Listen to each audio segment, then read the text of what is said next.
It was a crisp Tuesday morning when my world once again came crashing down. I had just finished a cup of coffee and was getting ready for work when the phone call came. I didn't recognize the number, but I answered anyway. Mr. Collins. The voice on the other end was unfamiliar, but its urgency immediately put me on edge. Yes, speaking.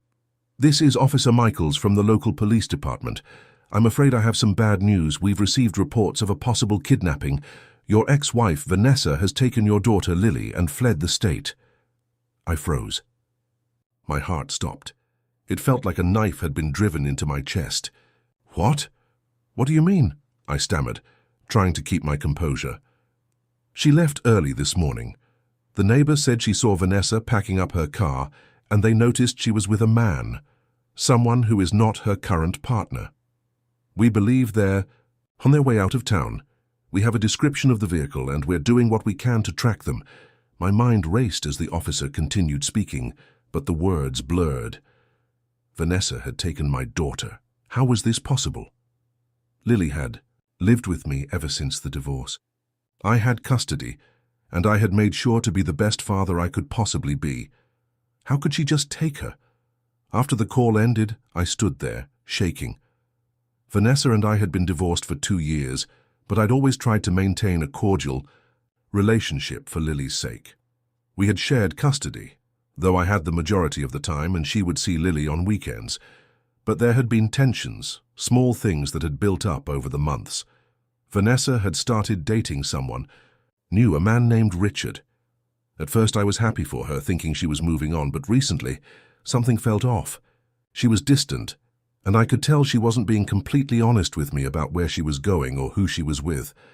I quickly grabbed my car keys and rushed to Lily's school. The moment I stepped onto the school grounds, I could feel the stares of the other parents. My ex-wife had taken my daughter, and no one knew where she was. The idea that she would do something like this, it felt unreal. I barged into the principal's office, my voice shaky but firm.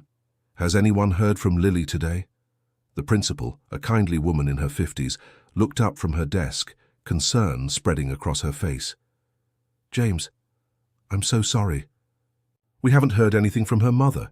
She was supposed to pick Lily up at noon, but she never showed up. We tried calling her, but there was no answer. A wave of panic surged through me. She was supposed to pick her up at noon? That was hours ago. My gut twisted and I felt a surge of anger. Vanessa had lied to me again. I could feel it. I ran out of the office and jumped back into my car, adrenaline pumping. I needed to find her. I needed to find my daughter. The police were involved, yes, but I couldn't sit idly by. I couldn't just wait for someone else to fix this. My daughter was missing and I couldn't afford to waste a single minute. As I drove, my thoughts raced. The officer had mentioned a description of the car, but I had no idea where they could. Vanessa's new boyfriend, Richard, was a mystery to me. I had never met him, but I knew that he wasn't someone who could be trusted. I didn't know much about him, except that he seemed to have come into Vanessa's life too quickly, and she had changed for the worse. Then, something hit me. Vanessa's sister, Melissa. I picked up my phone and dialed her number, praying she'd pick up. James, what's wrong? Melissa's voice was groggy, as if she had just woken up. Melissa, please, I need your help. Vanessa took Lily. She ran away with that guy, Richard. Do you know where they could have gone? There was a long pause. I don't know, she said, her voice tinged with guilt. But I think I know where they might be headed. I felt a surge of hope. Where? Please, Melissa. I need to find them. I'm not sure, but I think they might be headed to that cabin up north. You remember the one they used to visit? It's secluded. No one really knows about it. I gripped the wheel tightly. Thank you, Melissa. Please stay by the phone. I didn't wait another second. I sped toward the cabin. The cabin was a place where Vanessa and I used to go when things were good between us, a remote spot where we could get away from the world and just be a family. But now it was a place of dark memories, a place that might hold the key to finding my daughter. I drove for what felt like hours, the road twisting and turning through dense trees. Finally, I saw it. A small weathered cabin sitting in the middle of nowhere. I pulled into the driveway, my heart pounding. The house was dark, no lights on, but the car from the description the police had given was parked outside. I could feel my blood boiling. I stormed out of the car, my hands shaking. I could hear voices coming from inside, low murmurs, but nothing distinct. I banged on the door, my fist thundering against the wood. "Vanessa, open the door!" I shouted, panic and anger mixing in my voice. The door creaked open slowly, and there she stood. Vanessa, looking guilty but defiant. Behind her, I could just make out the shape of Lily sitting on the couch, her face hidden in her arms. She was silent, but I could see her small body trembling. "James, please," Vanessa began, her voice weak. "Where is she?" I demanded, pushing past her. I knelt beside Lily, who slowly looked up. Her eyes were red, her face pale. "Baby, are you okay?" Lily nodded, but her lips quivered.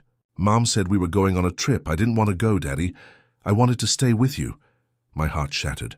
My little girl had been torn away from everything she knew. And for what? For this? For a man who didn't care about her? I stood up, facing Vanessa. "What the hell were you thinking? You took her away without even telling me. This is kidnapping, Vanessa. Do you realize that?" She looked away, guilt written all over her face. "James, I never wanted this. I thought I could fix everything with Richard. I thought he could give me everything I was missing, but now I see how wrong I was. I was furious, but I couldn't let my anger control me. I needed to stay calm for Lily. You have no right to do this. You don't get to just take my daughter whenever you feel like it." "I'm sorry," Vanessa whispered, tears streaming down. Her face. "I never meant to hurt you, but I've hurt you and I've hurt her." I took a deep breath, trying to collect myself. "You'll bring her back to me, Vanessa, and I'll make sure this never happens again." I called the police as I left the cabin, knowing that this wasn't over. Vanessa had crossed a line, and I wouldn't let her get away with it. Not this time. If you enjoyed this story, make sure to subscribe to my channel for more content like this. I'd love to hear your thoughts and feedback in the comments. Feel free to share your own experiences or reflections.